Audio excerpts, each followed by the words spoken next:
2026 ஆண்டு பகடிவதை எதிர்ப்பு சட்டம் குடும்பங்களுக்கான ஒன்றிணைந்த கடப்பாடு என்ற கருத்தை அறிமுகப்படுத்துவதால் தங்களின் பிள்ளைகள் பகடிவதை செயலில் ஈடுபட்டதாக கண்டறியப்படும் பட்சத்தில் பெற்றோரும் இனி சட்டப்பூர்வமாக பொறுப்பேற்க வேண்டியிருக்கும் என்று சட்டம் மற்றும் கழக சீர்திருத்தத்திற்கான பிரதமர் துறை அமைச்சர் Dato Seri Azalina Othman Said அண்மையில் அறிவித்திருந்தார்.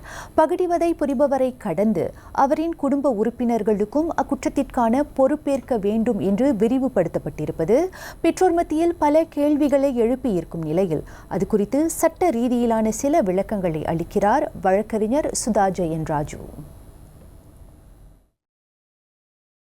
பகடிவதை சம்பவங்கள் தொடர்ந்து அதிகரித்து வரும் நிலையில் உயிரிழப்பை ஏற்படுத்திய வழக்குகள் உட்பட அவற்றின் கடுமையான தாக்கங்களை கருத்தில் கொண்டே இப்புதிய நடுவர் மன்றம் உருவாக்கப்பட்டுள்ளது. ஒவ்வொரு பிள்ளையின் அடிப்படை குணாதிசயம் வீட்டிலிருந்தே தொடங்குவதால் அதில் பெரும் பங்காற்றும் பெற்றோரும் தற்போது இச்சூழலுக்கு பொறுப்பேற்க வேண்டும் என்ற நோக்கத்துடனேயே அரசாங்கம் இதனை மேற்கொண்டுள்ளதாக சுதா ஜெயன் ராஜு விவரித்தார்.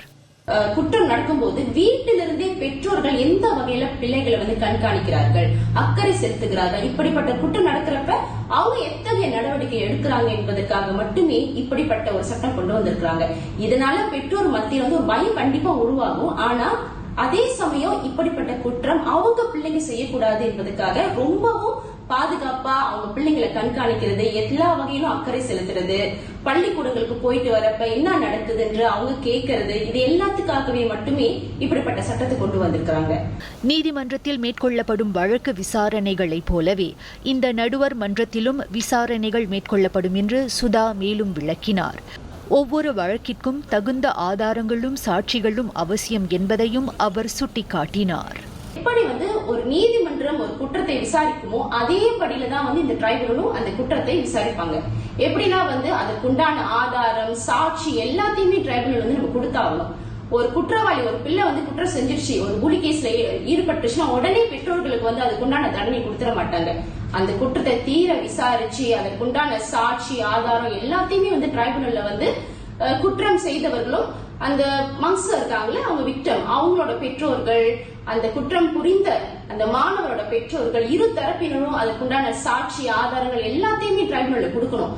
அதே வேளையில் குற்றம் நிரூபிக்கப்படும் பட்சத்தில் பகடிவதையை புரியும் பிள்ளைகள் மற்றும் அவர்களின் பெற்றோருக்கு விதிக்கப்படும் தண்டனைகள் குறித்து சுதா தெளிவுபடுத்தினார். அது எப்படி அந்த மாதிரி இப்படிப்பட்ட குழந்தைகள் இருக்கும்போது அவங்களை எப்படி வளர்க்கணும், அப்படிப்பட்ட கவுன்சிலிங்கும் அவங்களை அனுப்புவாங்க. இது எல்லாமே டிரைபுனல் இந்த மாதிரி குற்றம் புரிந்த மாணவர்களுக்கு அவர்கள் பெற்றோர்களுக்கும் கொடுக்கப்படும் தண்டனையா இருக்கும். இதற்கு முன்ன பள்ளியில் இப்படிப்பட்ட குற்றங்கள் நடக்கும்போது என்ன நடக்கும்னா பள்ளி நிர்வாகம் இதை விசாரிக்கும்.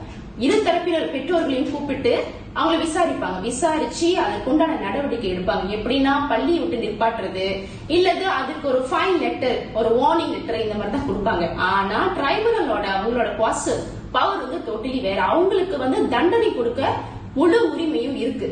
கடந்த ஆண்டு மட்டும் 14,000 பகடிவதை சம்பவங்கள் பதிவாகி பெரும் கவலையை உருவாக்கி இருக்கும் நிலையில் அவற்றை கையாள்வதற்காக சட்ட வல்லுநர்கள் மற்றும் சிறார் நலத்துறை வல்லுநர்கள் அடங்கிய மொத்தம் 56 நடுவர் மன்ற உறுப்பினர்களை அரசாங்கம் நியமித்துள்ளது.